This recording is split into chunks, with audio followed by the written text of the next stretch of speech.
अजातशत्रु के समय बौद्ध धर्म की पहली बौद्ध संगीत हुई थी, जिसमें दो पिटकों का संकलन हुआ था। एक विनय पिटक और दूसरा सुत्त पिटक। और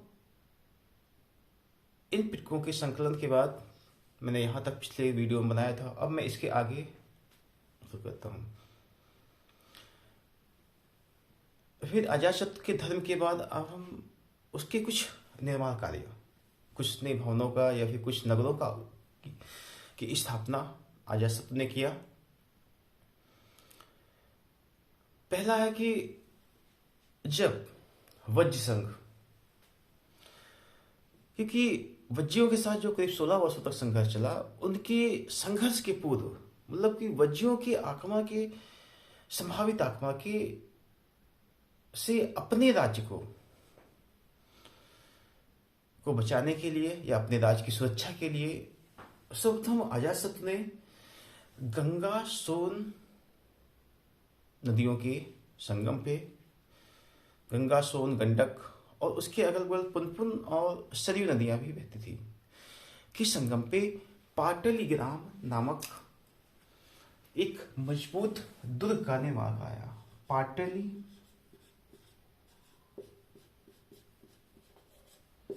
पाटलिग्राम नामक एक सुदृढ़ ये मजबूत दुर्ग का निर्माण कराया।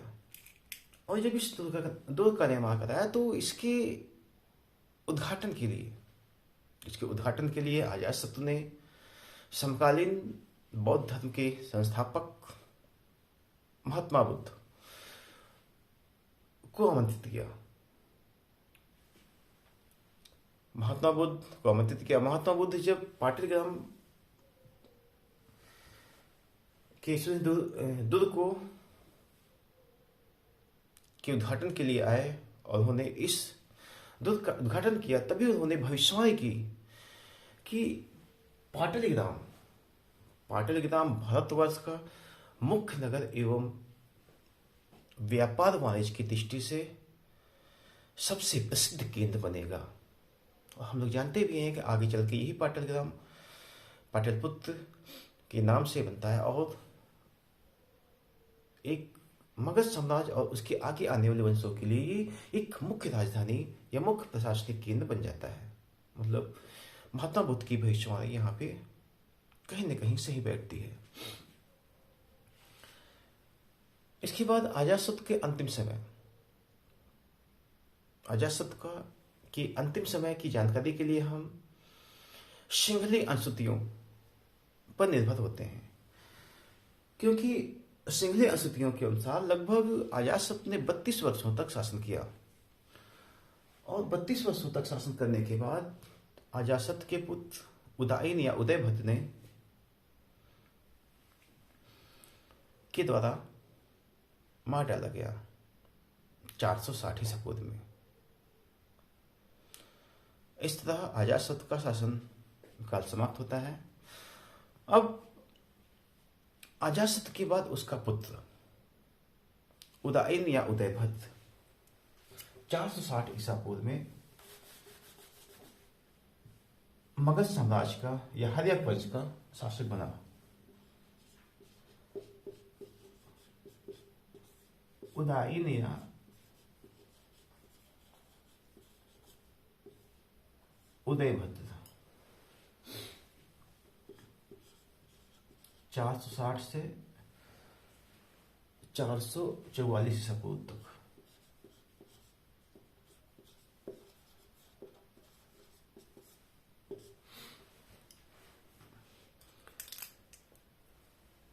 मगध साम्राज्य का अगला जो शासक हुआ वो हुआ उदयन या उदयभद्र।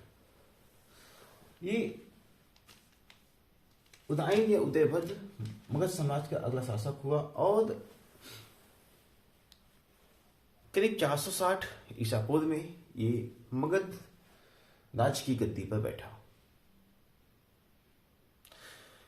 जैसा कि जैन ग्रंथ कथाकोश एवं परिशिष्ट पर्वन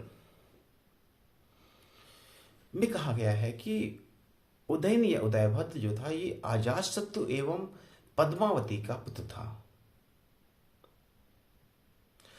और बौद्ध ग्रंथ महावंश में देखते हैं, महावंश में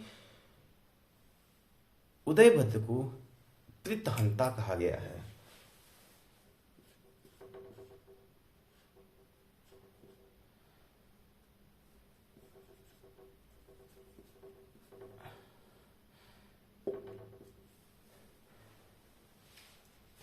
त्रितहंता कहा गया है, मतलब पिता की हत्या करने वाला।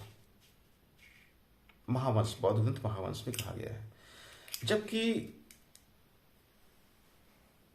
हम पुनः अगर जैन ग्रंथों पे उदयभद्र की प्रारंभिक जीवन को देखें या फिर उसके शुरुआती दौर को देखें, तो हमें जैन ग्रंथ वशिष्ठ पतन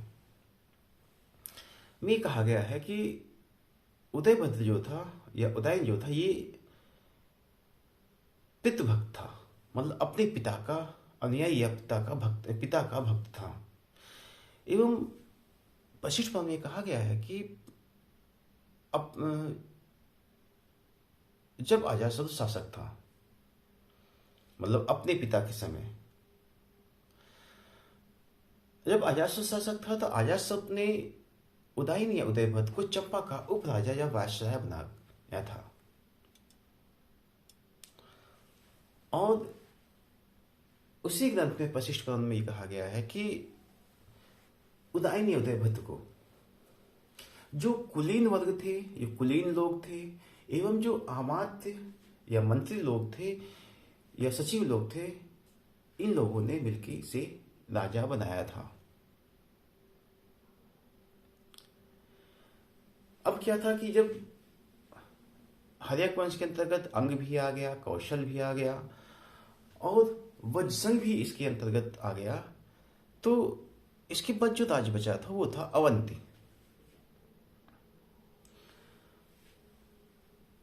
जो अवंती था, यही मगध का अब मुख्य प्रतिद्वंदी हो सकता था या प्रतिद्वंदी था भी, क्योंकि मगध की जो राजधानी थी राजगिरी, गिरिवर्ज या कुशाग्रपुर को जो सबसे अधिक खतरा था वो अवंती को था, अवंती से था। और अवंत की जो सीमाएं थी, यानी कि अवंत की सीमाएं और मगध राज की सीमाएं, मगध राज का जो उत्तरी भाग था, जो उत्तरी सीमा थी, वो हिमालय की तलहटी तक पहुंच गई थी। मगध की उत्तरी सीमा जो थी वो हिमालय की तराई या उसकी तलहटी तक मगध की सीमाएं पहुंच गई थी। और इसी कारण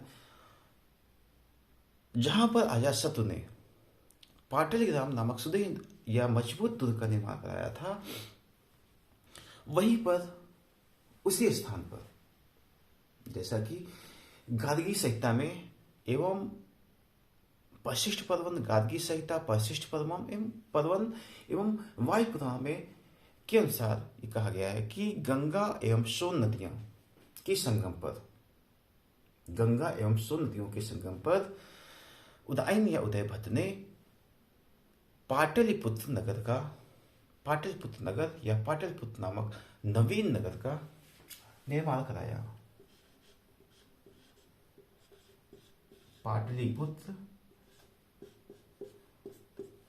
पाटलिपुत्र नामक नवीन नगर का निर्माण कराया। और अब जब पाटलिपुत्र नामक नवीन नगर की स्थापना हो गई, तो अभी तक जो राजधानी राजगिरी, कुशाग्रपुर या गिरिवर्ज थी, उसके स्थान पर उदयन या उदयभद्र ने पाटलिपुत्र को अपनी राजधानी बना लिया। और इसी उदयन या उदयभद्र को गार्गी संहिता में धर्मात्मा भी कहा गया है।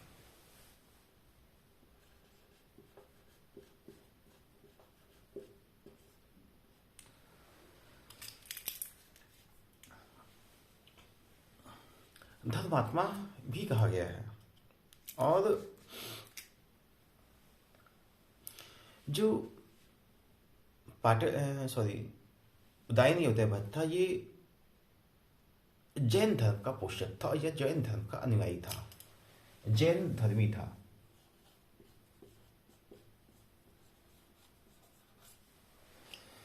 ये जैन धर्म का अनुयायी था।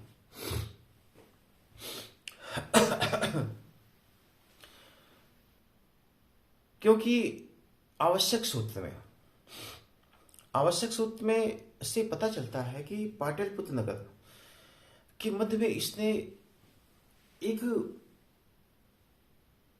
चैत्यगृह का, एक जैन चैत्यगृह का भी निर्माण करवाया था।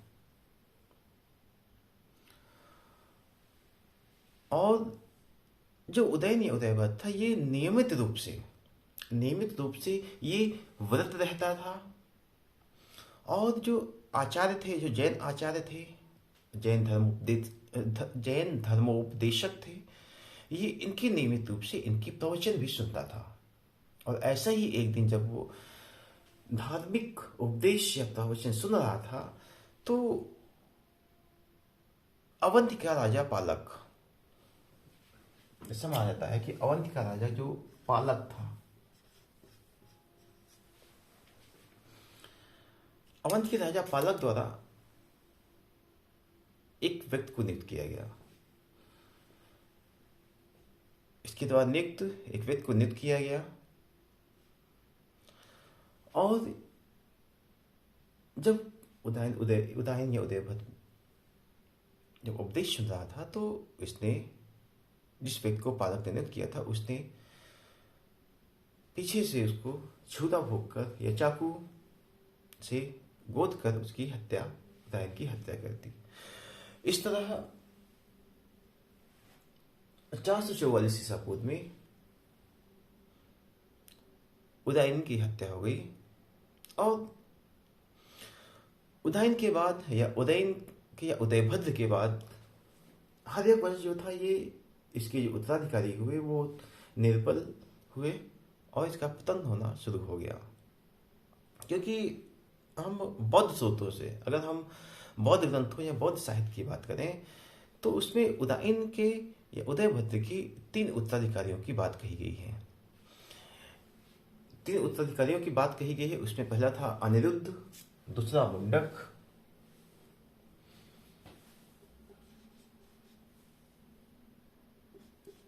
अनिरुद्ध पहला, दूसरा मुंडक, तीसरा नागदशक। हमें इन्हीं 3 उत्तराधिकारियों का उदयभद्र के बाद जिक्र मिलता है। और ये जो इसमें ये भी कहा गया है कि ये जो तीनों शासक थे, चाहे अनिरुद्ध हो, चाहे मुंडक हो, चाहे नागदशक हो, ये कहा गया है कि ये जो तीनों थे ये पितृहंता थे। मतलब पिता की हत्या करके ही इन्होंने गद्दी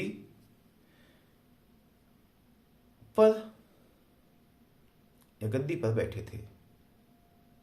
और इन्हीं ग्रंथों में कहा गया है कि हर्यक वंश का जो अंतिम शासक था वो नागदशक था। क्योंकि इसी नागदशक को कथाकोश और पुराणों में इसे दर्शक भी कहा गया है। अंतिम शासक नागदशक को दर्शक भी कहा गया है। क्योंकि प्राचीन विद्वान थे महाकवि भास ने के द्वारा लिखित जो उनकी पुस्तक है वो है स्वप्नवास वत्ता। महाकवि भास की जो पुस्तक स्वप्नवास वत्ता एवं जैन ग्रंथ परिशिष्ट पर्वन के अनुसार, जैन ग्रंथ परिशिष्ट पर्वन में अजातशत्रु का उत्तराधिकारी जो बताया गया है वो बताया गया है, दर्शक बताया गया है। लेकिन महावंश की टीका की अगर बात करें, बौद्ध साहित्य महावंश की टीका की बात करें, तो इसमें कहा गया है कि अमात्यों, पौरों एवं मंत्रियों ने नागदशक को सिंहासन पर बैठाया और फिर जिसने शिशुनाग वंश की नामक या शेषनाग नामक एक नवीन वंश की स्थापना किया। इस तरह हर्यक वंश के बाद एक नवीन नगर का स्थापित हुआ जिसे शेषनाग या शिशुनाग वंश कहते हैं। हर्यक वंश के बाद अगला जो वंश आया वो आया शेषनाग वंश या शिशुनाग वंश।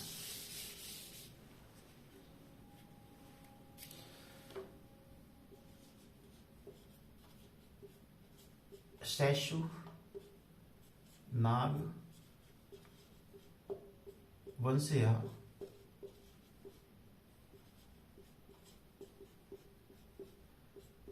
शिशुनाग वंश।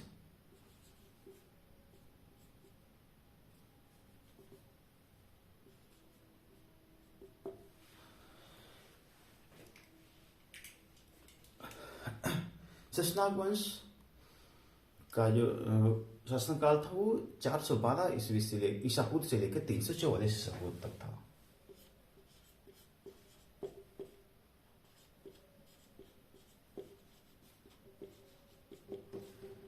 चार सौ बारह से लेके 344 ईसा पूर्व तक था। हर्यक वंश की तरह जो शिशुनाग या शेषनाग वंश था ये भी नाग वंश की एक उपशाखा था या उपशाखा थी, क्योंकि नागवंश शिशुनाग वंश का जो संस्थापक था वो था शिशुनाग।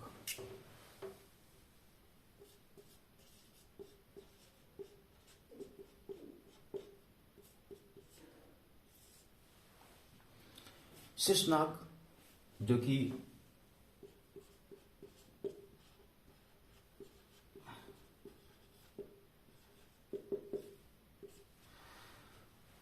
चार सौ बारह ईसा पूर्व से लेके 394 ईसा पूर्व तक ये मगध की राजगद्दी पर एक नवीन वंश यानी शेषनाग वंश स्थापित किया और मगध की राजगद्दी पर ये बैठा।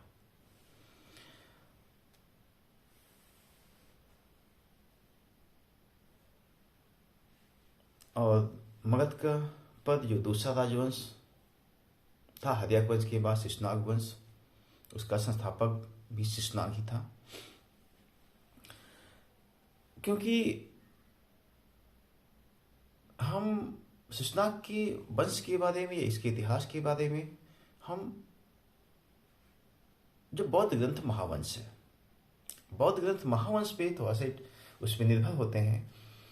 तो महावंश में कहा गया है कि शिशुनाग के बारे में कहा गया, शिशुनाग को एक लिच्छवी राजा की वेश्या या नगर वधु से उत्पन्न हुआ बताया गया है। मतलब महावंश जो बौद्ध साहित्य है, बौद्ध ग्रंथ है, उसमें शिशुनाग को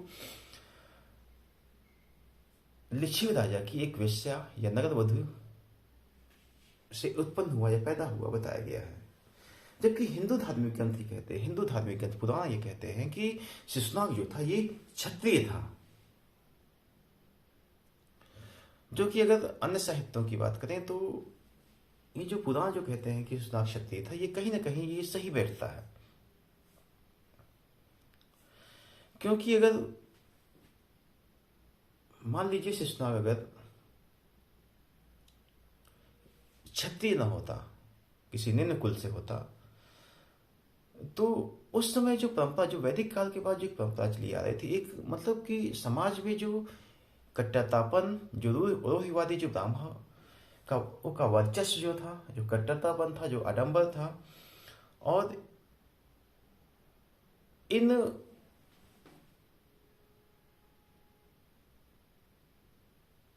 कट्टर हिंदुओं या ब्राह्मणों की वजह से, या ब्राह्मण जो कट्टर थे, ये लोग कभी भी एक शुद्ध को या एक निम्न कुल के में पैदा हुआ, निम्न कुल में जन्मा व्यक्ति को कभी भी राजा स्वीकार न करते। तो इससे ये लगता है कि ये जो पुराणों में जो क्षत्रिय बताया गया है, ये कहीं ना कहीं ये सही बैठता है। ये किसी वैश्या या नगदवधु से उत्पन्न हुआ शिशुनाग नहीं था, बल्कि ये एक क्षत्रिय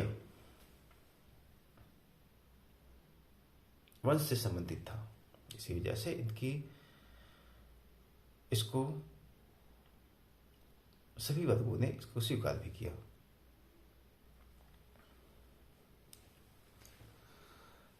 जब राजा बन गया शेषनाग, तो क्योंकि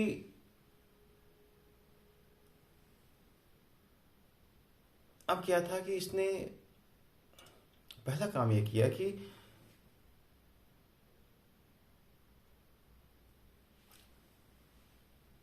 जो पाटलिपुत्र थी, जो राजधानी बनाया था उदयनी उदयभद्र ने, उसने पाटलिपुत्र के स्थान पर अब अपनी जो राजधानी या अपना जो प्रशासनिक केंद्र बनाया, वो बनाया वैशाली।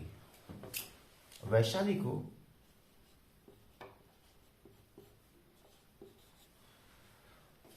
को इसने, शेषनाग ने अपनी राजधानी बनाया पाटलिपुत्र के स्थान पर। इसके पीछे कारण यह था कि उसे लगता था, कहीं ना कहीं उसे लगता था कि ये जो पाटलिपुत्र है, हम इस पाटलिपुत्र से वज्र संघ पर या वज्जियों पर हम अपना नियंत्रण स्थापित नहीं कर सकते। उनकी हम सही देखभाल वज्जियों के ऊपर, उनके ऊपर कठोरतापूर्वक उनके ऊपर हम अपना नियंत्रण स्थापित नहीं कर सकते। और इसके लिए उसने वैशाली को अपनी राजधानी बनाया। तो उसको लगा कि अगर हम वैशाली को अपनी राजधानी बना लेंगे तो हम वज्जियों के ऊपर अपना कठोर नियंत्रण स्थापित कर लेंगे, जो उसको एक भय बना रहता था। अब थोड़ा से हम इसमें शेषनाग के समय एक जो समाज विस्तार की बात करें, तो क्योंकि अभी तक अंग भी मगध समाज में शामिल हो गया, अंग, कौशल, वज्र संघ, ये तो इसके अंदर आ ही गए थे। अब जो सबसे अधिक जो खतरा था वो था अवंती राज्य को लेके।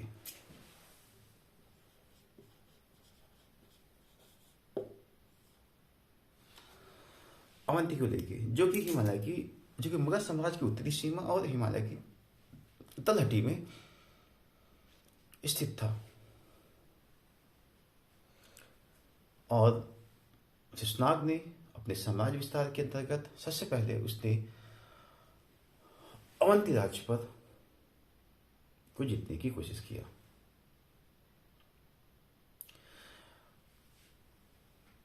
क्योंकि अवंत का जो शासक इसके पूर्व चंडप्रद्योत था, उसकी मृत्यु हो गई। उसकी डेथ के बाद अब वहां पे गृह युद्ध शुरू हो गया, अवंती में गृह युद्ध शुरू हो गया। और कोई भी योग्य उत्तराधिकारी नहीं बन पा रहा था। सभी में अपने राजा बनने के लिए आपस में युद्ध होना शुरू हो, मतलब एक गृह युद्ध की स्थिति हो गई।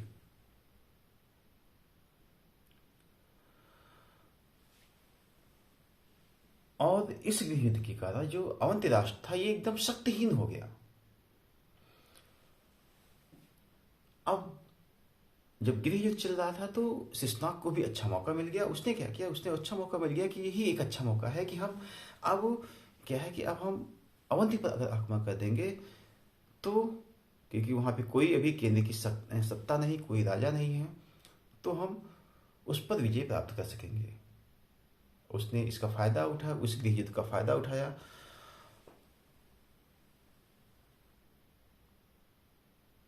और उसने अवंती पर आक्रमण किया और फिर उसको अपने अंतर्गत हस्तगत कर लिया, जो कि वहां पे बाद में शासक भी बन गया था। अवंतीवर्धन वहां का शासक बन गया। और इस तरह बिना किसी कठोर प्रयास की शेषनाग ने अवंती राज्य पर अपना अधिकार कर लिया। अब क्या था कि अवंती पर अधिकार करने से मगध समाज की सीमा जो थी वो अब पश्चिमी सीमा, मतलब कि मगध साम्राज्य की जो पश्चिमी सीमा थी वो मालवा तक पहुंच गई। और मालवा तक पहुंचने तक मतलब पश्चिमी सीमा मालवा तक पहुंचने का फायदा ये हुआ कि जो अब जो व्यापार हो रहा था, वो पश्चिमी सीमा से लेके वो पाटलिपुत्र होते हुए वो एक मतलब एक नया मार्ग खुल गया था। कि पश्चिमी सीमा जो थी वो जो मालवा तक पहुंच गई थी, वो वहां पे एक पश्चिमी तट पे एक बंदरगाह था, इसे कहते थे भौज बंदरगाह।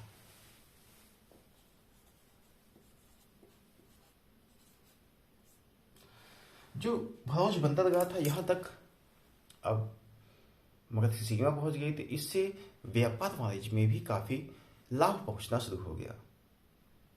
और इससे फायदा हुआ कि अब भौज से लेके जो व्यापार हो रहा था वो अब धीरे धीरे वो पाटलिपुत्र से होते हुए होना शुरू हो गया। मतलब एक प्रकार से देखा जाए तो व्यापार की दृष्टि से एक नए मार्ग की खोज हो गई, या एक नया मार्ग खुल गया। जो मार्ग पहले से ही था लेकिन उसको वो उतना प्रचलित नहीं था, उस पर उतना व्यापार नहीं हो रहा था, क्योंकि उस पर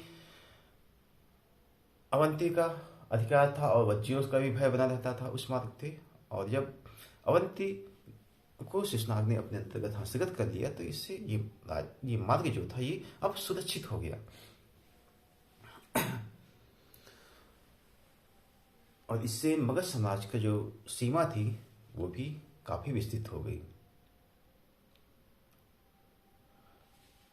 और कुछ समय बाद करीब 394 ईसा पूर्व में शेषनाग की मृत्यु हो गई। जब शेषनाग की मृत्यु हो गई उसके बाद जो शेषनाग वंश का जो अगला शासक बना वो बना कालाशोक या काकवा।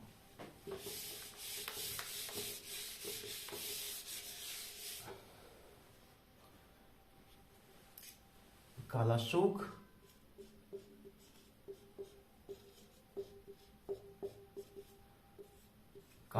या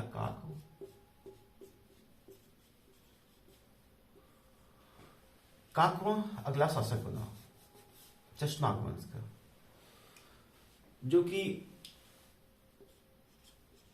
394 ईसा पूर्व से लेके 366 ईसा पूर्व तक वो मगध का शासक रहा, यानी शेषनाग वंश का शासक रहा। जैसा कि सिंहली असितियों में बताया गया है कि कालाशोक सिंहली असितियों में कालाशोक को या काकवा को कालाशोक कहा गया है। और अगर दिव्यवादान या पुराणों की बात करें तो उसमें कालाशोक को काकवा कहा गया है। ये कहा गया है कि शेषनाग के बाद कालाशोक उत्तराधिकारी बना।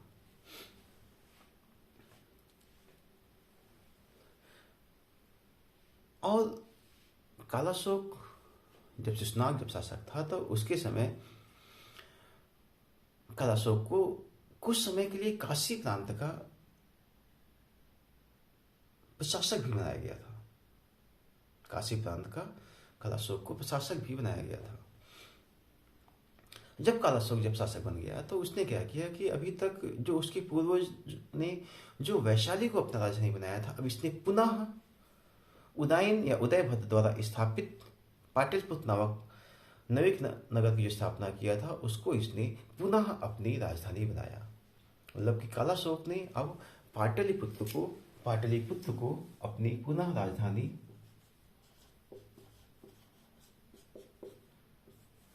पाटलिपुत्र को पुनः राजधानी बना लिया।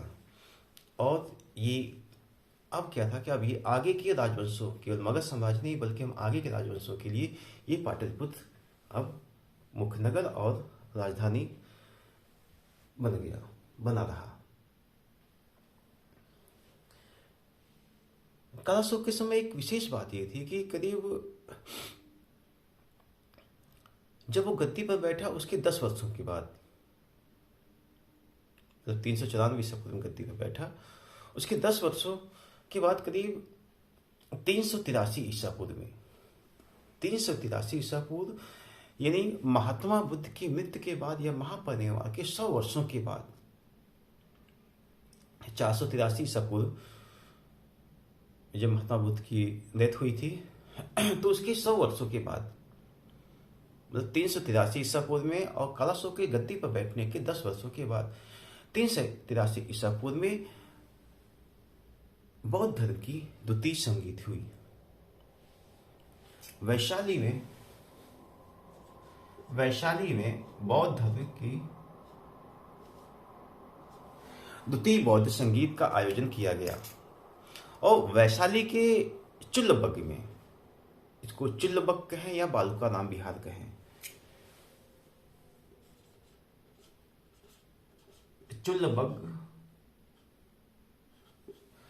चुल्लबग या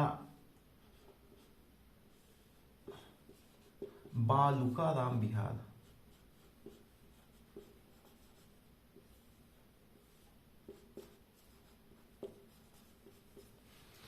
चुल्लबग या बालूका राम बिहार में, वैशाली के चुल्लबग या बालूका राम बिहार में बौद्ध धर्म की द्वितीय संगीत का आयोजन किया गया। और इसके जो अध्यक्ष थे द्वितीय बौद्ध संगीत की, इसके अध्यक्ष थे साबक मीर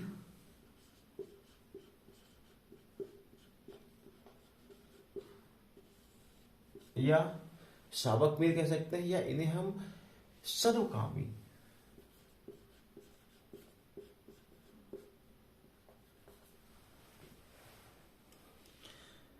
साबक मीर या सरुकामी द्वितीय बौद्ध संगीत के अध्यक्ष थे। और इस द्वितीय बौद्ध संगीत का आयोजन जो कालाशोक या काकवा के समय गया था, इसका उल्लेख हमें महावस्तु मंजूश्री मूल कल्प नामक ग्रंथों में मिलता है। महावस्तु और मंजूश्री मूल नामक ग्रंथ में इसका उल्लेख मिलता है। और ये द्वितीय बौद्ध संगीत का आयोजन का एक देखा जाए तो यहाँ पे कारण क्या था कि किस कारण से इस द्वितीय बौद्ध संगीत को आयोजित किया गया। तो इसको द्वितीय बौद्ध संगीत को आयोजित करने का एक रीजन कारण यह था कि जो पूर्वी और जो पश्चिमी भिक्षु थे, जो पूर्वी और पश्चिमी जो भिक्षु थे, उनके बीच संघ के नियम यानी विनय को लेके, संघ के नियम को लेके इनके बीच विभेद था, मतभेद था। मतलब संघ के जो 10 नियम थे, जिन्हें 10 वल्थुनी कहा गया है, 10 नियम यानी 10 वल्थुनी कहा गया है। इन संघ के नियमों या 10 नियमों को लेके पूर्वी और पश्चिमी भिक्षुओं के बीच आपस में विवाद था। और इस विवाद की वजह से ये वैशाली में कालाशोक या काकवा ने द्वितीय बौद्ध संगीत का आयोजन किया। और इस द्वितीय बौद्ध संगीत में करीब 700 बौद्ध भिक्षु सम्मिलित हुए। पहले में 500 हुए थे, जिसे पंचशिका कहा गया है। और इस द्वितीय बौद्ध संगीत में 700 बौद्ध भिक्षु सम्मिलित हुए और इन 700 बौद्ध भिक्षुओं के सम्मिलित होने की वजह से इसे सप्तशतिका कहा गया है। 700 भिक्षु थे, इसी वजह से इसको सप्तशतिका कहा गया है। और यह बौद्ध संगीत करीब 8 माह तक, 7-8 महीने तक चली थी। और जब 7-8 महीने तक चलने के बाद इस बौद्ध संगीत में या इस बौद्ध संगीत में संघ में 2 संप्रदायों में बंट गया। मतलब यहाँ बौद्ध धर्म का विभाजन हो गया, 2 संप्रदायों में बढ़ गया। पहला जो विभाजन था वो था थेरवादी या स्थविर।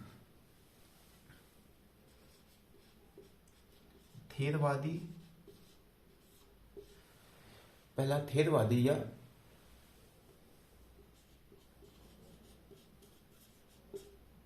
स्थविर। जो बौद्ध धर्म का जो विभाजन हुआ पहला, वो थेरवादी या स्थविर हुआ।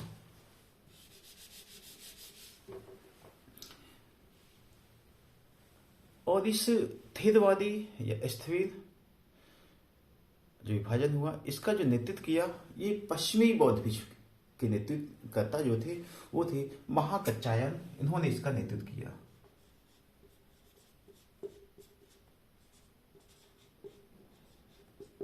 महाकच्चायन जो पश्चिमी बौद्ध भिक्षुओं के मुखिया थे या नेतृत्वकर्ता थे, इनके नेतृत्व में स्थविर थेदवादी संप्रदाय को स्थापित किया गया। और इसका जो मुख्य केंद्र था वो था अवंती और कौशाम्बी। कौशाम्बी और अवंती इस थेदवादी का मुख्य केंद्र था। कौशाम्बी और अवंती।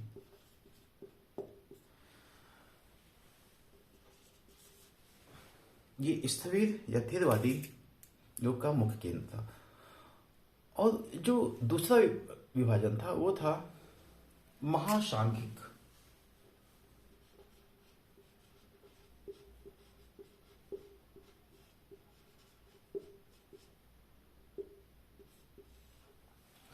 महासांघिक या इसे हम सर्वास्तिवादी भी कह सकते हैं।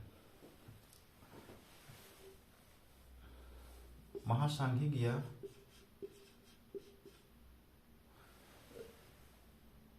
सद्वास्तिवादी, या फिर इसको एक नाम और है जो है आचार्यवादी।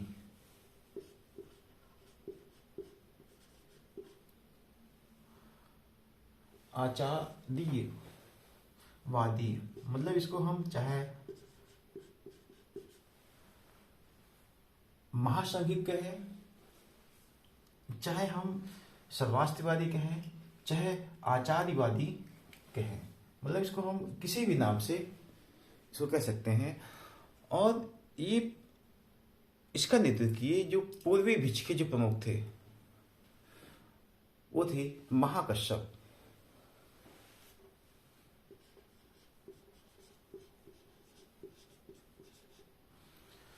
महाकश्यप ये वो महाकश्यप नहीं थे जिन्होंने पहली बौद्ध संगीत का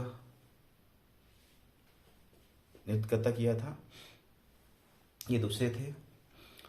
और ये जो महासंघिक या सद्वास्तिवादी, ये आचार्यवादी जो दूसरा विभाजन था जो बौद्ध संघ का, इसका जो मुख्य केंद्र था वो था पाटलिपुत्र। यह पाटलिपुत्र इसका मुख्य केंद्र था।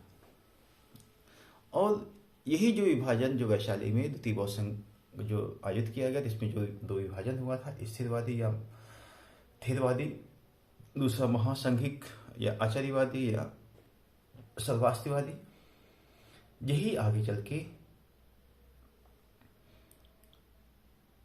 हीनयान और महायान के नाम से जाने जाते हैं। मतलब जब चतुर्थ बौद्ध संगीत कश्मीर के कुंडल वन में कुषाण शासक कनिष्क के समय हुआ था, तो उसमें बौद्ध धर्म का जो विभाजन हुआ था वो हीनयान और महायान के रूप में हुआ था। तो यही जो थेदवादी या स्थिरवादी थे, यही हीनयान के नाम से प्रसिद्ध हुए। और जो महासंघिक या सद्वास्तिवादी थे, यही महायान के नाम से जाने जाने लगे।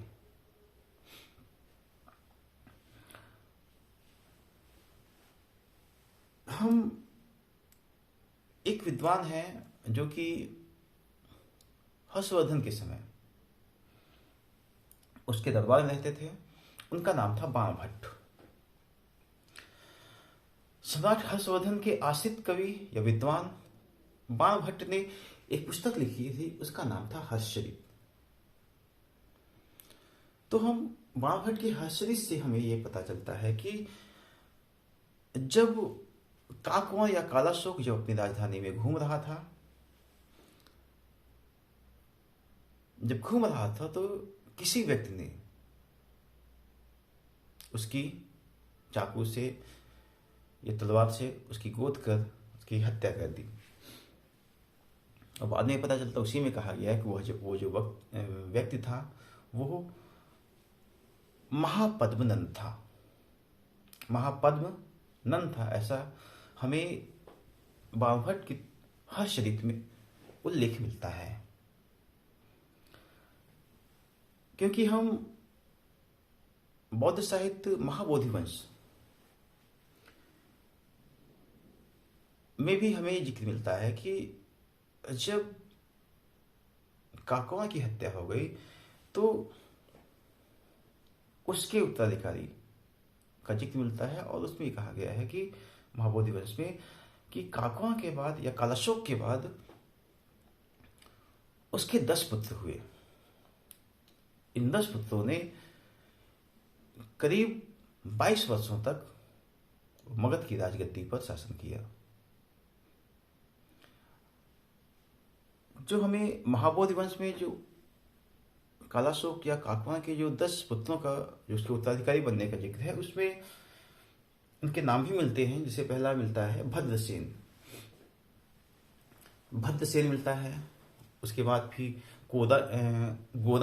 कोदंडवा, भद्रसेन, कोदंडवा, मंगूर, सर्वज, जालिक, उभाक, संजय, कोदव्य, पंचमक और नंदिवर्धन। इन 10 पुत्रों का इस महाबोधि वंश में जिक्र मिलता है, और इसमें उसी में बताया गया कि इन लोगों ने करीब 22 वर्षों तक मगध पर शासन किया। और इस तरह शिशुनाग वंश का जो अंतिम शासक था वो था नंदिवर्धन या महानंदिन। शिशुनाग वंश का अंतिम शासक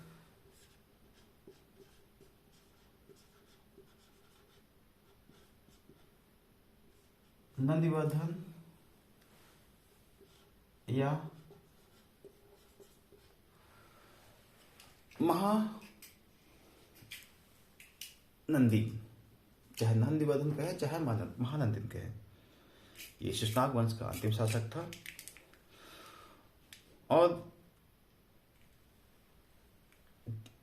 करीब 344 ईसा पूर्व तक इन लोगों ने शासन किया, और इसके बाद मगध में एक नए राजवंश का उदय हुआ जिसे हम नंद वंश कहते हैं, जो कि मगध पर शासन करने वाला ये अंतिम राजवंश था।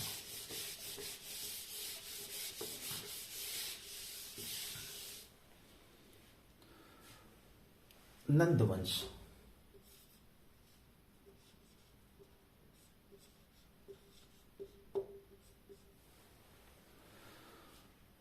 नंदवंशों ने करीब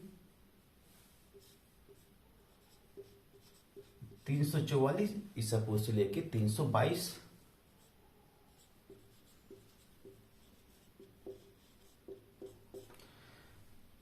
ईसा पूर्व से लेकर 322 ईसा पूर्व तक नंदवंशों ने मगध पर शासन किया। ये जो नंदवंश थे, नंदवंश भारतीय इतिहास में एक अलग महत्व रखता है। इनका एक अलग महत्व ही था, क्योंकि जब हम महापद्म नंद की बात करते हैं, जो नंदवंश का जो संस्थापक था महापद्म नंद, महापद्म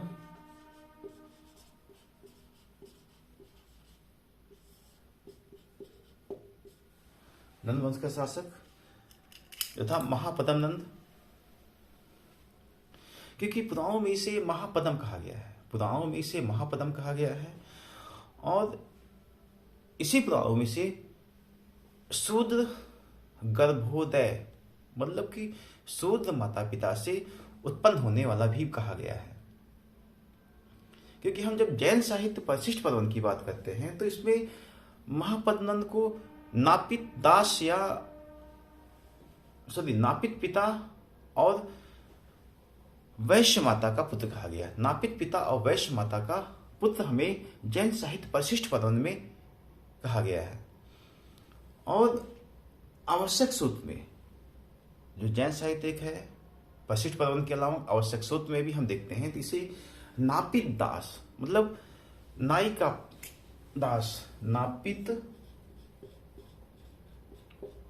नापित दास यानी नाई का दास कहा गया है, यानी निम्न कुल का भी बताया गया है इसको।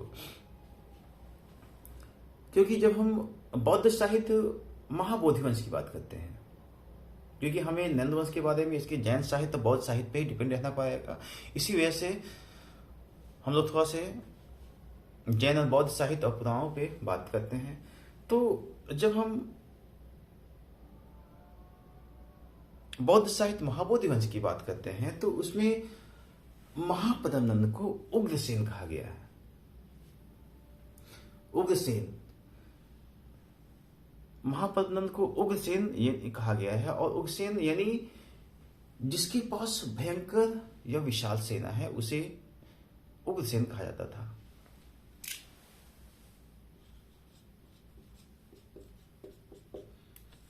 उग्रसेन। इसके अलावा हम अगर महाबोधि वंश के साथ साथ महावंश की टीका की भी बात करें, बौद्ध साहित्य की बात करें, तो उसमें भी जो नंद शासक थे इनको अज्ञात कुल का और डाकुओं के गिरोह का मुखिया भी बताया गया है। मतलब कि जो बौद्ध ग्रंथ है महावंश, उसमें नंदों को अज्ञात कुल का और डाकुओं के गिरोह का मुखिया भी बताया गया है। इसी के साथ हम अन्य ग्रंथों पे भी डिपेंड अगर थोड़ा सा देखें तो इन्हें जो अन्य ग्रंथों में भी इस वंश को, नंद वंश को निम्न कुल का ही घोषित किया गया है। निम्न कुल का, या फिर नापित दास, या फिर शुद्ध गर्भोदय यानी शुद्ध के गर्भ से उत्पन्न होने वाला। तो ऐसे अनेकों साक्ष्य मिलते हैं जो कि महापद्म नंद को या नंद वंश को निम्न कुल का या निम्न वर्गीय बताया गया है। क्योंकि हम विशाख दत्त द्वारा रचित जो उनकी पुस्तक है मुद्रा राक्षस में भी बताया गया है कि नंद राजा जो था वो शूद्र न होकर बल्कि प्रथित कुल्जा था। ये ऐसा ग्रंथ है जो कि नंदों को शुद्ध नहीं बताता है। विशाख दत्त की मुद्रा राक्षस वो शुद्ध नहीं बताता, बल्कि कहता है कि नंद राजा जो थे वो शुद्ध नहीं थे बल्कि प्रथित कुल्जा थे। प्रथित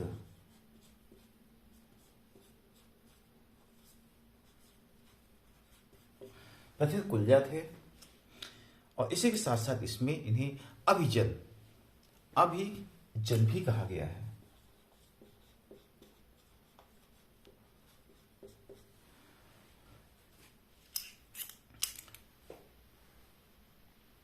जबकि हम पुराणों की बात करें, हिंदू धर्म के जो पुराणों की बात करें, तो जैसे विष्णु पुराण जो है,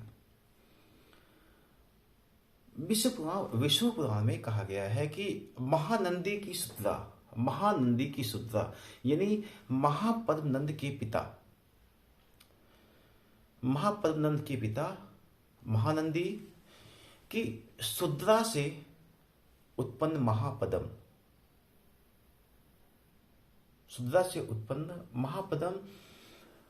जो था, ये बहुत ही लालची था एवं इसे द्वितीय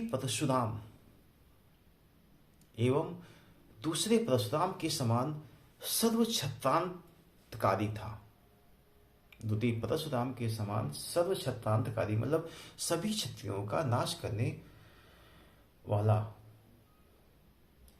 होगा, ऐसा हमें विष्णु पुराण में जिक्र मिलता है। जबकि अगर हम कुछ ग्रीक लेखकों की बात करें या ग्रीक साहित्यकारों की बात करें या यूनानी साहित्यकारों की बात करें, जिसमें है कर्टियस, तो कर्टियस जो है वो कहता है कि अग्रमीज का पिता, अग्रमीज यानी कि जो नंद वंश का अंतिम शासक था घनानंद या धनानंद, उसे कर्टियस अग्रमीज कहता है।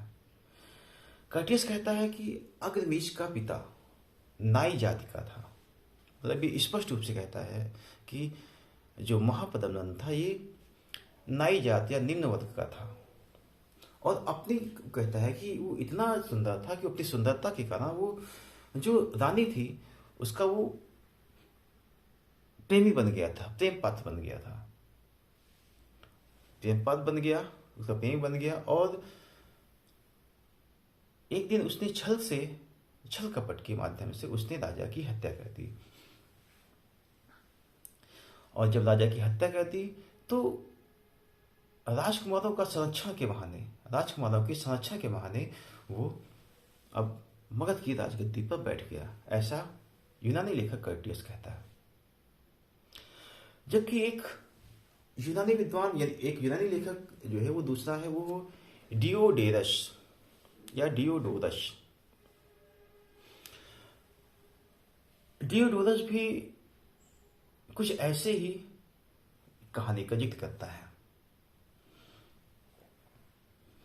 डियोडोरस कहता है कि कालाशोक की या काकवाड़ की पत्नी, कालाशोक की जो पत्नी थी वो महापद्मनंद जो कितना सुंदर था कि कालाशोक की पत्नी उससे प्रेम करने लगी, और उसके प्रेम में पड़कर उसने उस पर हत्या का लांछन भी लगाया। उसकी पत्नी से प्रेम किया और बाद में उसने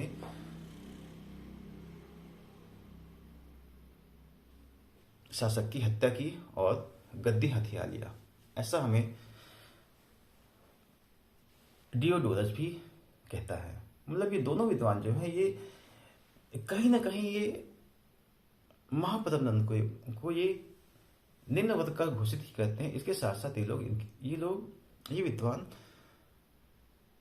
जो विदेशी विद्वान हैं या विदेशी इतिहासकार हैं, ये कहीं ना कहीं ये महापद्मनंद को एक प्रेमी के रूप में दिखाया है।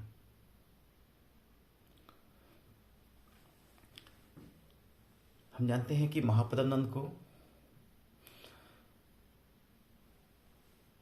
उग्रसेन, मैंने आपको बताया भी था, उग्रसेन नाम से संबोधित किया गया है।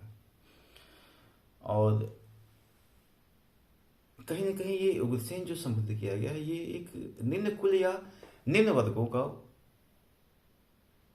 या निम्न जाति को सिद्ध करता है।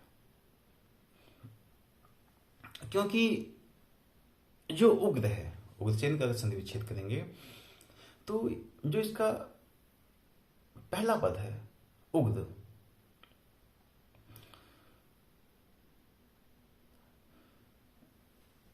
इसका अगर अर्थ देखें तो एक तो क्रोधी होता ही है, लेकिन इसको कुछ ग्रंथों में बताया गया है कि जो क्षत्रिय माता और शूद्र पिता की संतान को उग्र कहा गया कुछ ग्रंथों में। क्या सही क्या गलत है ये तो जो भी है, क्योंकि जब हम अपने प्राचीन ग्रंथ मनुस्मृति की बात करते हैं तो उसमें इस प्रकार जो क्षत्रिय माता और जो शूद्र पिता की जो संतान है उन्हें अपशब्द कहा गया मनुस्मृति में, यानी निकृष्ट या निम्न कुल का कहा गया है। जब हम पुराणों की बात करें, पुराणों में भी नंद शासकों को अधार्मिक कहा गया है। पुराणों में नंद शासकों को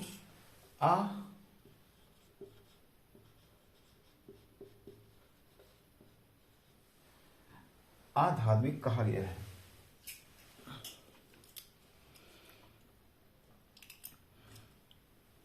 अब जैन साहित्य या बौद्ध साहित्य या फिर पुराणों के अनुसार अगर देखें तो नंद वंश में वो लोग बताते हैं कि 9 राजा हुए, 9 नंद राजा हुए। ये तीनों जो हैं वो सम्मिलित रूप से कहते हैं कि 9 राजा हुए, और इसी वजह से इन्हें नवनंद कहा जाता है। नवनंद कहा गया है। लेकिन अगर हम पुराणों की बात करें तो पुराणों में हमें केवल महापद्मनंद और उसके पुत्र सुकल्प का ही जिक्र है। महापदम नंद और उसके पुत्र सुकल्प का ही हमें पुराणों में जिक्र मिलता है। जबकि बौद्ध साहित्य महाबोधि वंश में 9 नंद राजाओं की एक सूची मिलती है।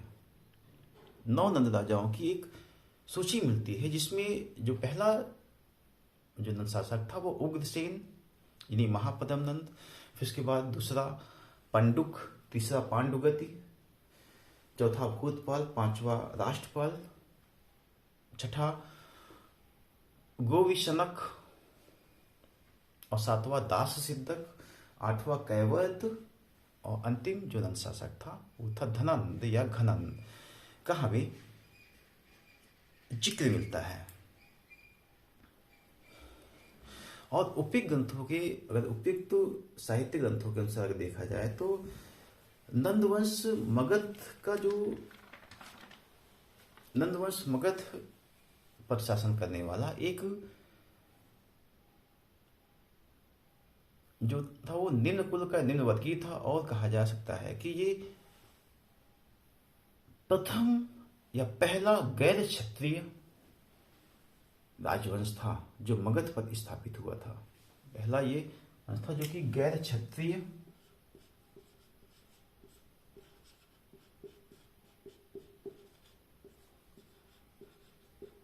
वंश था जिसने मगध पर शासन किया। गैर क्षत्रिय वर्ग था या फिर निम्न वर्ग की राजवंश था जिसने मगध पर शासन किया। महापद्मनंद जो नंदवंश का संस्थापक था और ये नंदवंश का सबसे महानतम शासक था, सबसे महाशासक था, क्योंकि इसने काफी उपाधियां भी धारण की थी। जैसे पहली उपाधि थी इसकी अगर देखा जाए तो महापदम।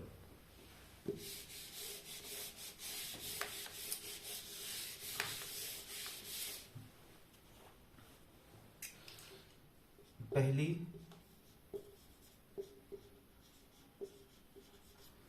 महापदम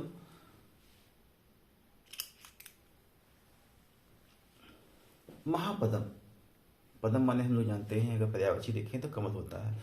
मतलब कि महापदम का यहाँ अर्थ है कि कमल के रूप में विस्तृत, कमल के सामान्य कमल के रूप में विस्तृत व संगठित सेना का स्वामी के आधार पर इसे महापदम कहा गया है। दूसरी जो थी उग्रसेन था। दूसरा उग्रसेन मतलब जिसके पास विशाल या भयंकर सेना हो उसे उग्रसेन कहा गया। तीसरा उपाधि जो थी वो थी महापद्मपति।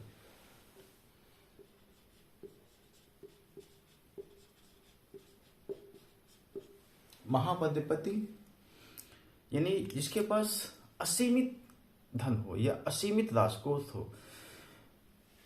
जो असीमित राजकोष से असीम धन का या बहुत धन का स्वामी होता है उसे महापद्मपति कहा गया। और सर्व क्षत्रांतक मतलब सभी क्षत्रियों का नाश करने वाला, सर्व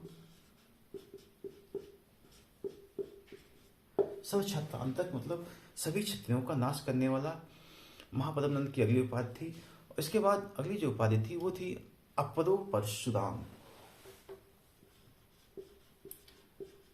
अपरो परशुराम मतलब द्वितीय या भार्गव। अपरो परशुराम या भार्गव मतलब द्वितीय परशुराम की समान। उसके बाद इसकी जो अगली उपाधि थी वो थी एकराट। एकराट या इसको हम एक छत्र भी कह सकते हैं। एकराट मतलब कि इसका अर्थ होता है जिसने संपूर्ण पृथ्वी पर विजय प्राप्त कर लिया है, या जिसने संपूर्ण पृथ्वी पर इसका एक छत्र शासन होता है उसे एक छत्र, एकराट या एक छत्र शासक कहा जाता है। और ये पहला शासक था मगध समाज में जिसने एकराट की उपाधि धारण किया था। इसके बाद इसने एक अन्य उपाधि थी वो थी कली का अंश भी कहा जाता है इसे। इसकी जो अगली उपाधि थी वो थी कली का अंश भी इसे कहा जाता है।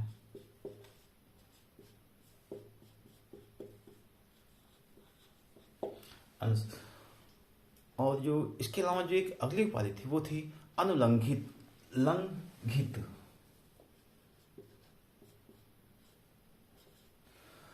अनु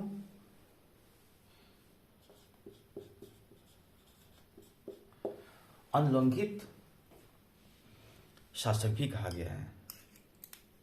इस प्रकार इसकी करीब 7-8 उपाधियां इस महापद्म ने धारण किया था। तो इससे अनुमान लगता है कि इसने इतनी जो भी उपाधियां धारण की, इससे लगता है कि ये एक बहुत महान शासक था। इसने काफी क्षेत्रों पर विजय प्राप्त किया था, इसी वजह से इसने इन निम्न प्रकार की उपाधियों को धारण किया था। अब हम थोड़ा से इसके समाज विस्तार की बात करें। समाज विस्तार की बात करें तो हमें इसके समाज विस्तार के लिए महापद्म ने जिन राजवंशों को अपने अंतर्गत हस्तगत किया, उसका जिक्र हमें मत्स्य पुराण में मिलता है।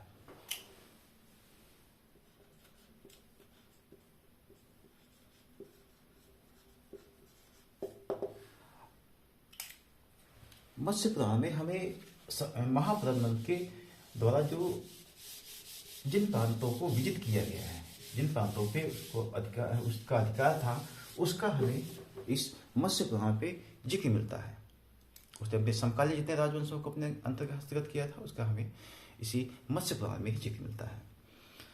तो सबसे पहले उसने इक्ष्वाकु वंश पे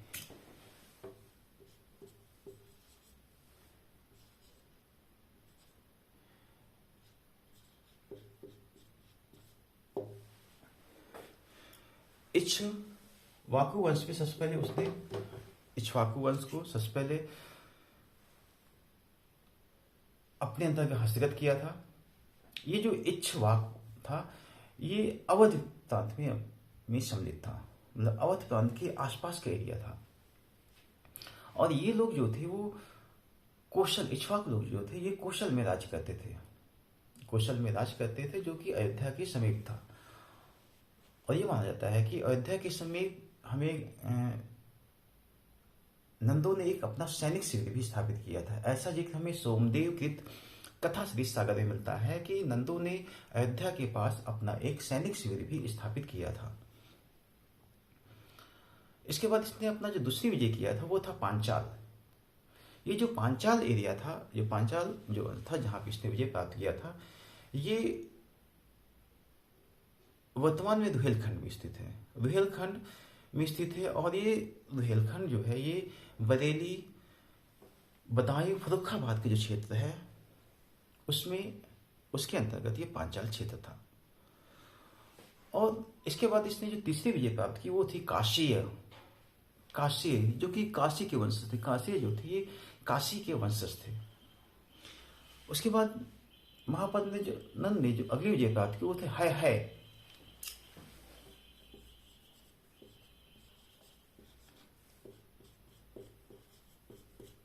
काशी के बाद उसने है राज पर विजय प्राप्त की। जो है राजवंश था ये नर्मदा नदी के आसपास था, नर्मदा नदी के किनारे पे था, उसके आसपास ये है वंश था।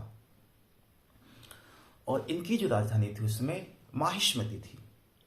इसके बाद महापद्म ने अगली जो विजय प्राप्त की वो थी कलिंग।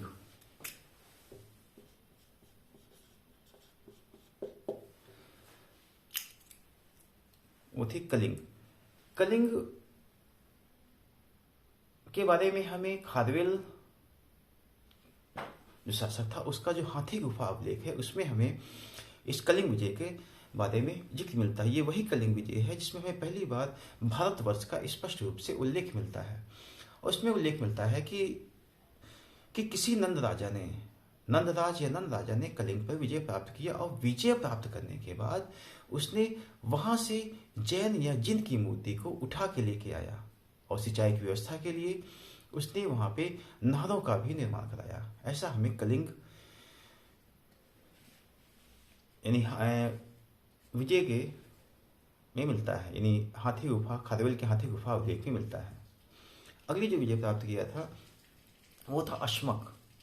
अश्मक जो था ये आंध्र प्रदेश में गोदावरी नदी के तट के पास में था।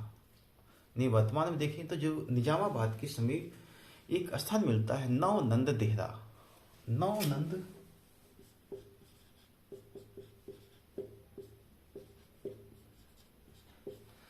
नवनंद देहरा नामक स्थान पर नंदों के आधिपत्य की जानकारी मिलती है कि उनका आधिपत्य अशमक या आंध्र प्रदेश में भी था। इसके अलावा अगली जो विजय प्राप्त किया था महापद्म ने वो था कुरु। कुरु यानी कुरु की जो राजधानी थी अगर बात करें तो वो थी इंद्रप्रस्थ, जो कि मेरठ दिल्ली थानेश्वर के आसपास का जो एरिया था ये कुरु वंश के अंतर्गत था।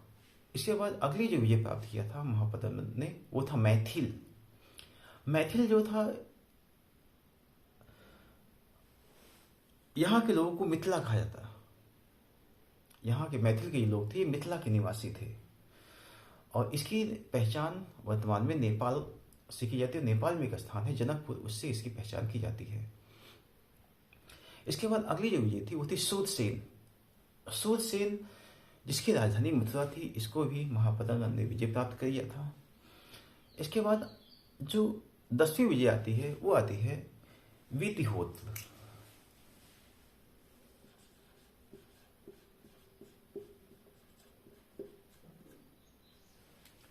अंतिम विजय उसने अंतिम राजवंश जिसको अपने अंतर्गत हस्तगत किया था वो था वीतिहोत्र। हमें पुराणों से पता चलता है कि यहाँ के जो लोग थे, यहाँ के लोग अवंत के और नर्मदा नदी के अवंत के जो राजा चंद्रप्रद्योत था और नर्मदा नदी के किनारे जो है वंश था, ये लोग वहां से संबंधित थे। वीतिहोत्र लोग ये वहां से संबंधित, यानी कि अवंत के चंद्रप्रद्योत के साथ की वंश से संबंधित और नर्मदा के आसपास जो है राजवंश था उससे ये वीतिहोत्र लोग संबंधित थे। इस तरह हम देखते हैं कि महापद्म ने करीब 10 राज्यों को या 10 वंशों को अपने अंतर्गत हस्तगत किया था। और जब यूनानी लेखक की बात करें, यूनानी लेखक कर्टियस बताता है कि नंद सेना में, अब सैनिकों संख्या का जिक्र करता है कि नंद सेना में 20,000 अश्वरोही थे। नंद सेना में 20,000 अश्वरोही थे, 2 लाख पैदल सैनिक, 20,000 अश्वरोही, 2 लाख पैदल सैनिक और 3,000 गज थे या हाथी थे, ऐसा कर्टियस कहता है। जबकि जैन ग्रंथ वशिष्ठ पुराण की बात करें,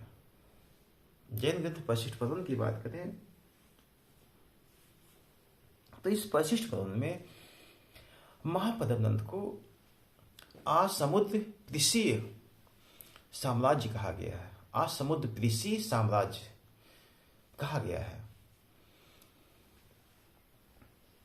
और हम देखते हैं कि महापद्म अपने विजयों के परिणामस्वरूप उसने मगध की सीमा का विस्तार किया। मगध में एक विशाल साम्राज्य को स्थापित किया, जो कि इसके पूर्वजों ने की अपेक्षा जो मगध साम्राज्य था वो काफी विशाल हो गया, काफी राज्यवंश इसके अंतर्गत आ गए।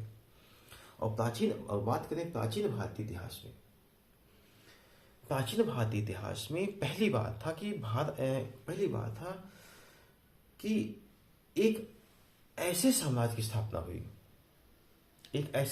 स्थापना हुई जिसकी सीमाएं गंगा घाटी के तट को अतिक्रमण कर गई। गंगा घाटी के तट को अतिक्रमण करते हुए वो विंध्य पर्वत के दक्षिण में भी अपनी विजय पताका को फहरा दिया। ये पहली बार था कि कोई साम्राज्य विंध्य पर्वत को पार करके वहां तक इसकी सीमाएं हो गई। ऐसा ये मगध समाज का पहला वंश था।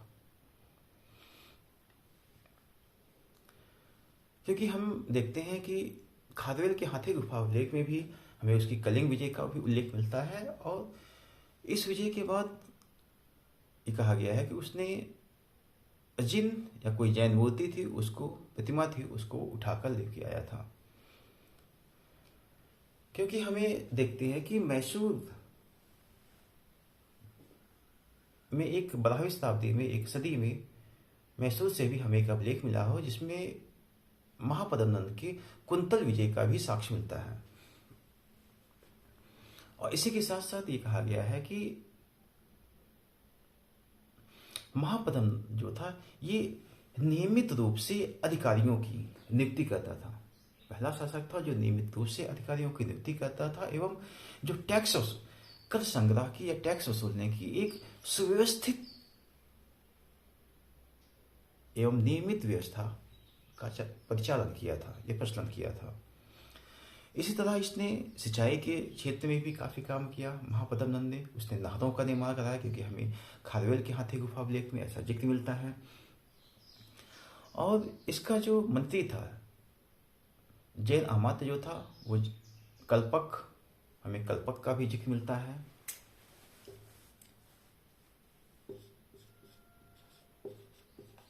हमें कि जैन मंत्री कल्पक का भी जिक्र मिलता है, जिसकी सहायता से उसने विजय प्राप्त किया था। इसके अलावा हम देखते हैं कि अगर हम वायु पुराण की बात करें, वायु पुराण में कहा गया है कि महापद्मनंद ने करीब 28 वर्षों तक शासन किया। 28 वर्षों तक इसने शासन किया और बिना किसी संदेह के कहा जा सकता है कि महापद्मनंद उत्तरी भारत का प्रथम ऐतिहासिक शासक था या सम्राट था, क्योंकि इसके दरबार में उत्तरी पश्चिम सीमा प्रांत पे एक राज था गांधार। वहां पे एक स्थान था सालातूर।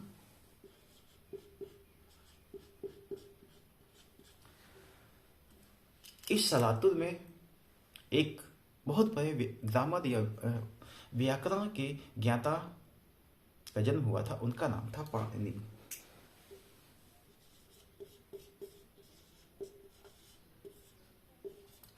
इन्होंने एक पुस्तक लिखी थी, उसका नाम था अष्टाध्यायी,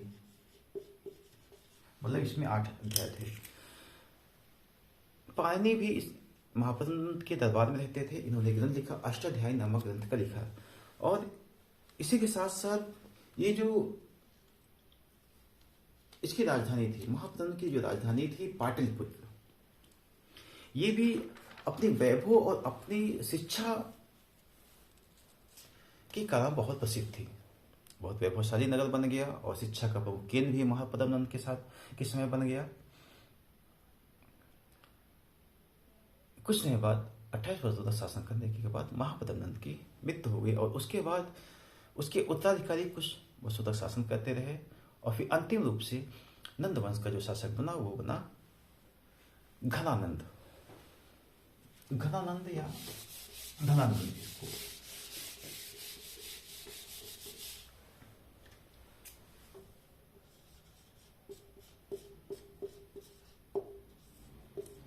घनानंद मगध साम्राज्य का या नंद वंश का अंतिम शासक था। ऐसा माना जाता है कि जो घनानंद था ये सिकंदर का समकालीन था।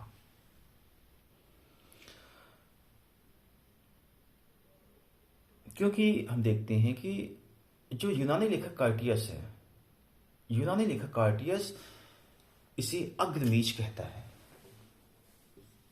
घनानंद को अग्रमीज कहता है और इसे कुछ अन्य ग्रंथों में इसे जैक्टोमीज भी कहा गया है।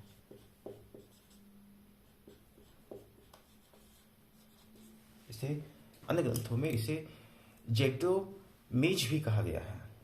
तमिल, संस्कृत या बौद्ध ग्रंथों की बात करें तो उसमें उसकी अतुल या अथाह संपत्ति की बात की गई है। मतलब इसके पास अथाह संपत्ति थी, क्योंकि हम देखते हैं कि विद्वान था जेनोफोन।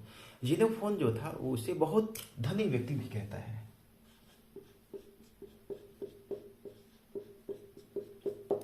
बहुत धनाढ़ या बहुत धनी व्यक्ति के रूप में संबोधित करता है। और ये कहा गया है कि जो घनानंद था ये बहुत बड़ा लालची था, लालची लोभी शासक था, जो कि अपनी जनता के ऊपर वो प्रत्येक प्रकार के टैक्स लगाता था और जिससे उसके धन संग्रह हो सके। क्योंकि हमें दीपवंश और महावंश में बौद्ध ग्रंथ दीपवंश और महावंश में ये जानकारी प्राप्त होती है कि जो घनानंद था, घनानंद के पास करीब 80 करोड़ की संपत्ति उसने गंगा नदी के भीतर 80 करोड़ की संपत्ति उसने गंगा नदी के भीतर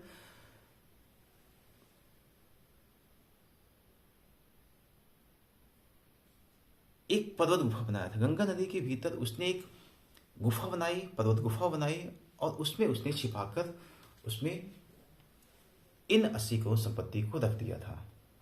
और उसने पशुओं के चमड़े पर, उनके खालों पर कर लिया, खालों से टैक्स लिया, उनके खालों पर टैक्स लगाया और उससे कर लिया। और वृक्षों से जो गोंद बनती थी, जो गोंद निकाला जाता था, उससे टैक्स लिया। और इसके अलावा जो खानों से जो बहुमूल्य पत्थर या जो भी चीज़ें निकाली जाती थी उसको, उससे भी उसने टैक्स लगाया। और इसका कुल मिला के एक ध्येय था कि वो अधिक से अधिक मात्रा में, मतलब अधिक से अधिक मात्रा में वो टैक्स वसूल करे और अपने राजकोष को बढ़ाता रहे। इसी वजह से उसने जनता पे अनेकों प्रकार की वो टैक्स वसूलता रहा। क्योंकि जब चीनी यात्री ह्वेनसांग, जो हर्षवर्धन के समय आया था, जब ह्वेनसांग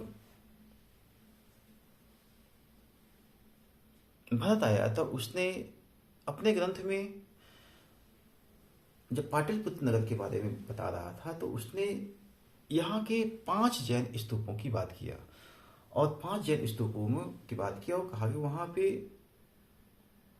इन 5 जैन स्तूपों के साथ साथ उसने यहाँ पे जो कोष थे, जो राजकोष थे, उसका भी उसने जिक्र किया। जबकि एक विद्वान है टर्नर महोदय भी इसे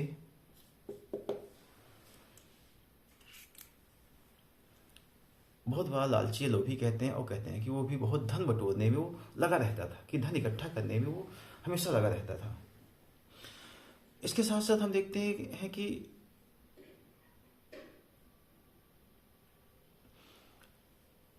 एक विद्वान थे सोमदेव, उन्होंने एक पुस्तक लिखी थी कथा सरिस सागर। उन्होंने भी नंदों के पास बताते हैं कि कथा सरिस सागर में जिक्र मिलता है कि नंदों के पास करीब 11 करोड़ का स्वर्ण मुद्राएं थी, 11 करोड़ की स्वर्ण मुद्राएं थी। और इसी के साथ साथ विशाखदत्त की मुद्रा राक्षस में भी बताया गया है कि जो गजानन था इसके पास भी, मतलब ये पैसे में या धन में बहुत रुचि रखता था। मतलब एन केन प्रकार किसी तरह ये अपने राजकोष को वो धन से, संपत्ति से भर ले। और इसी के साथ साथ एक दक्षिण के एक विद्वान थे, उनका नाम था मामल नूर।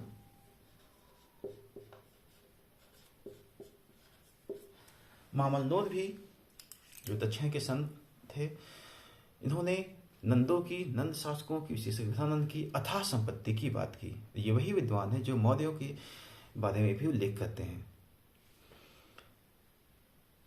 इस तरह हम देखते हैं कि जितने भी विद्वान हैं, चाहे जैन, बौद्ध, तमिल विद्वान हैं, इन लोगों ने अपनी लेखनी में, अपने विचारों में हमेशा ये गजानन को मतलब धनी शासक के रूप में या लालची या लोभी शासक के रूप में प्रदर्शित किया है। सभी ग्रंथ ये कहते हैं कि वो बहुत बड़ा लोभी था, लालची था, और किसी न किसी तरह वो अपने राजकोष को वो भरना चाह रहा था। और ये जनता पर विभिन्न प्रकार के टैक्स लगाता, उनको बलपूर्वक उनको वसूलता भी था। और इसी वजह से जनता इसके कष्टों से इतना उब गई कि कुछ समय बाद जनता ने विद्रोह किया और इस असंतोष का फायदा उठाया। अर्थशास्त्र के लेखक कौटिल्य चाणक्य ने, और उसमें उनका साथ दिया मौर्य वंश का संस्थापक चंद्रगुप्त मौर्य ने। और इन दोनों महान लोगों की वजह से गजानंद या नंद वंश का अंत करके एक नए राजवंश को उदय हुआ, जिसे मौर्य वंश कहते हैं, चंद्रगुप्त मौर्य के नेतृत्व में। गजानंद के दरबार में एक जैन था, उसका नाम था भद्रसाल, जो उसका सेनापति था भद्रसाल, वो भी था सेनापति भद्रसाल। और एक अमात्य था, वो था राक्षस राज, उसका अमात्य था। हम जैन जो भद्रसाल और अमात्य राक्षस राज इसके दरबार में थे। अब हम थोड़ा नंद वंश को का इनके महत्व की बात करें। नंद शासक भले भी जो भी है, चाहे लालची हो, जो भी हैं, लेकिन नंद शासकों ने देखा जाए तो इन्होंने एक सुदृढ़ और मजबूत राजवंश की स्थापना किया। और प्राचीन भारत के इतिहास में हम देखते हैं कि पहली बात है, एक ऐसे समाज की स्थापना की गई थी जो गंगा घाटी को अतिक्रमण करते हुए विंध्य पर्वत को पार कर दक्षिण तक अपनी पताका को फहराया। ये एक प्राचीन समय में ये एक बहुत बड़ी बात थी। ये नंदों के द्वारा किया गया ये बहुत बड़ा काम था। और अगर सामाजिक दृष्टि से बात करें, नंदों के महत्व की बात करें, तो इन लोगों ने इनके माध्यम से एक निम्न वर्ग या निम्न जाति के उत्कर्ष का प्रतीक के रूप में भी देख सकते हैं, निम्न वर्ग के उत्कर्ष के प्रतीक के रूप में भी देख सकते हैं। जबकि राजनीतिक दृष्टि से बात करें तो उत्तर भारत में एक ऐसा राज था जो कि एक छत्र शासन स्थापित किया, एक छत्र शासन स्थापित किया इन नंदों ने। और इन्हीं नंदों के समय जो इनकी राजधानी जो पाटलिपुत्र थी वो एक वैभवशाली समृद्धशाली नगर के रूप में और विद्वान या विद्वत जनों के केंद्र के रूप में विकसित हुआ। और इसी समय हम देखते हैं नंदों के समय हमें पाणिनि जिन्होंने अष्टाध्यायी नामक किताब लिखा, एक ग्रंथ लिखा। इसके अलावा हमें इस समय वर्ष, उपवर्ष, वर्ष विद्वान, उपवर्ष विद्वान, और फिर उसके बाद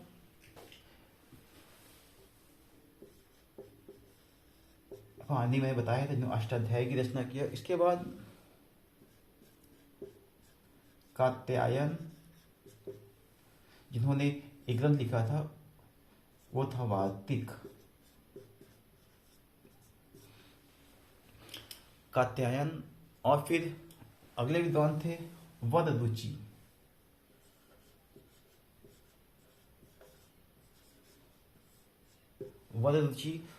फिर अगले जो विद्वान थे वो थे व्याडी।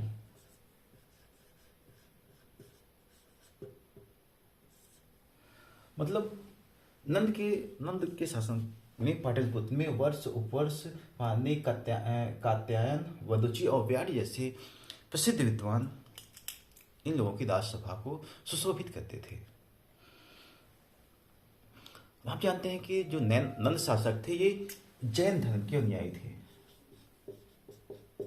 नंद शासक जैन धर्म के अनुयायी थे क्योंकि महापतन नंद का जो मंत्री था कल्पक, ये भी जैन धर्मी था। और गदानंद का जो आमात्य था सकटाल जो गदानंद का था ये भी जैन था। और जब सकटाल की मृत्यु हो गई, सकटाल की मृत्यु के बाद उसका पुत्र स्थूलभद्र, गदानंद के समय सकटाल की मृत्यु के बाद उसका पुत्र स्थूलभद्र को गदानंद ने मंत्री पद बनाने की कोशिश किया, उसको पद का न्योता दिया कि आप मंत्री पद संभाल लीजिए। लेकिन इस सकटाल ने मंत्री पद को अस्वीकार कर दिया। इस स्थूलभद्र ने मंत्री पद को अस्वीकार कर दिया और उसकी जगह पे ये भिक्षु बनना ही पसंद किया। फिर इसके बाद इस सकटाल का भाई जो था, सकटाल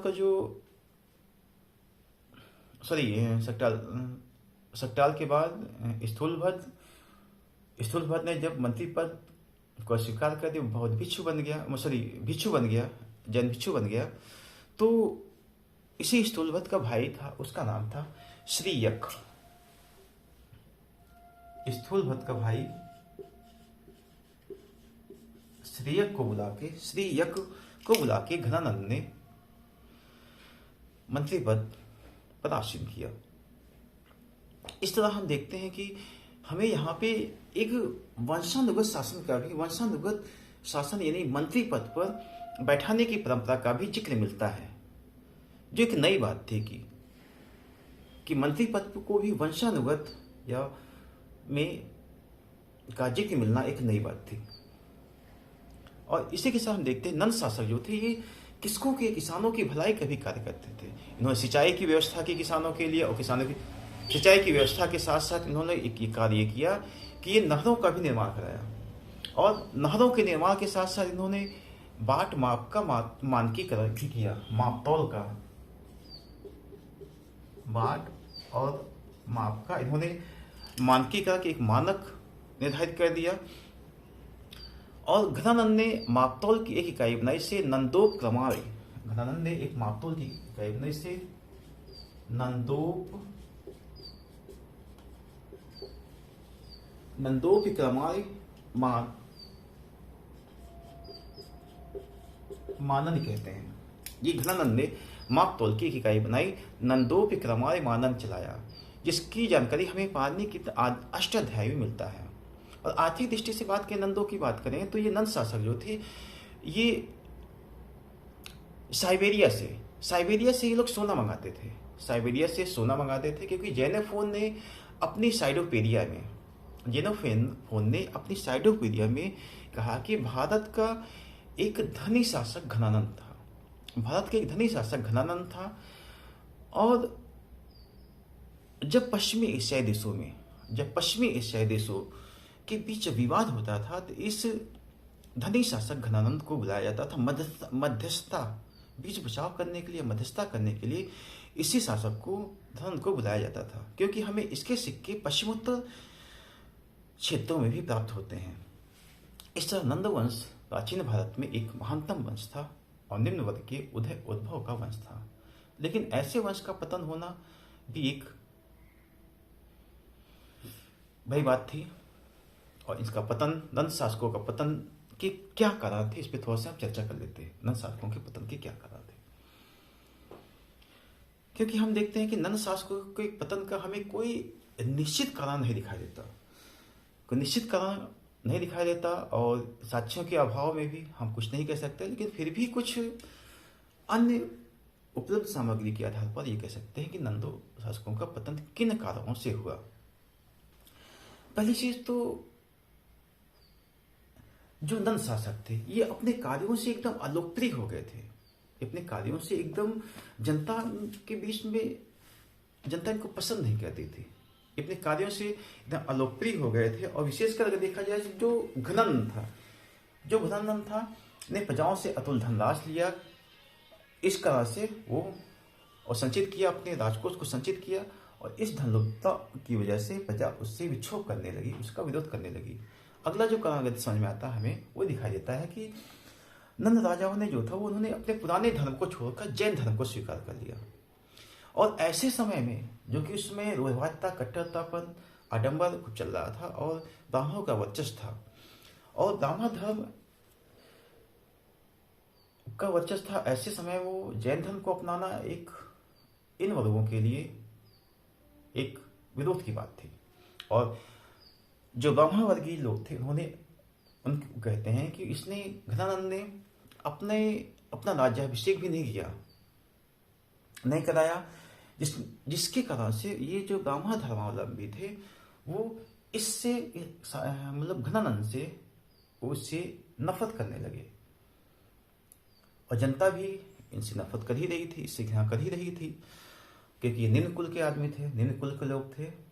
और इसके साथ साथ ये धन लोलुप भी थे, लालची भी थे, और विभिन्न प्रकार के टैक्स लगाते थे, जनता को परेशान करते थे। इस वजह से जनता भी इनका विरोध करना शुरू कर दिया। इसके बाद अगला जो हमें कारण समझ में आता है, वो समझ में आता है कि जो कि मुख्य कारण था, हमें जहाँ तक लगता है, कौटिल्य और चंद्रगुप्त मौर्य प्रतीत होते हैं। क्योंकि अंतिम नंद शासक जो धनानंद या घनानंद था, अंतिम नंद शासक घनानंद के समय जो असंतुष्ट जनता थी, इन असंतुष्ट जनता या प्रजा और जो इनकी जो असंगठित शक्ति थी, और इन्होंने जो राजकोष में जो अपने धन स्थापित कर लिए थे, इसकी वजह से जनता किसी एक ऐसे व्यक्ति की तलाश थी कि इन लोगों को सत्ता से हटाए, घनानंद को सत्ता से हटाए या नंदवंश को सत्ता से हटाए, और इसमें सहयोग उनको एक व्यक्ति प्राप्त हुआ, एक सहयोग दिया कौटिल्य ने।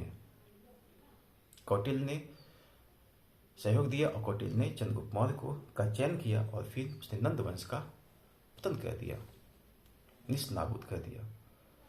एक कारण हमें और समझ में आता वो है कि महापतन वंश के जो उत्तराधिकारी थे वो भी अयोग्य थे, और अपनी इन अयोग्यता के कारण नंदवंश के महापतन वंश के उत्तराधिकारी अपनी अयोग्यता के कारण अपनी शक्ति को केंद्रित नहीं कर पाए और प्रजा का सहयोग भी नहीं प्राप्त कर पाए, और इन्हीं सब कारणों से नंद वंश का पतन हो गया। और शायद अगर ये महापतन वंश की तरह ये वीर, साहसी और प्रजा के कल्याण चाहने वाला,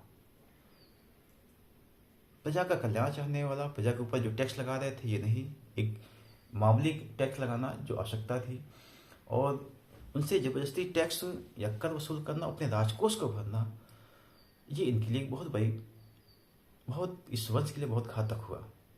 लेकिन एक ये भी बात है कि जिस वंश का उदय हुआ है वो कहीं ना कहीं, जो जिस चीज़ का उदय हुआ है वो कभी ना कभी उसका पतन होगा। एक समय एक दौर ऐसा आएगा कि वो अपने उत्थान के समय एकदम पीक पे रहेगा, लेकिन वो धीरे धीरे उस वंश का या उस व्यक्ति का धीरे धीरे पतन होना शुरू हो जाएगा। और ये इतिहास की एक हम लोग देखते हैं कि एक परंपरा ही चली आ रही है, जो भी राजवंश का उदय हुआ वो कभी न कभी उसका पतन होना स्वाभाविक है। धन्यवाद।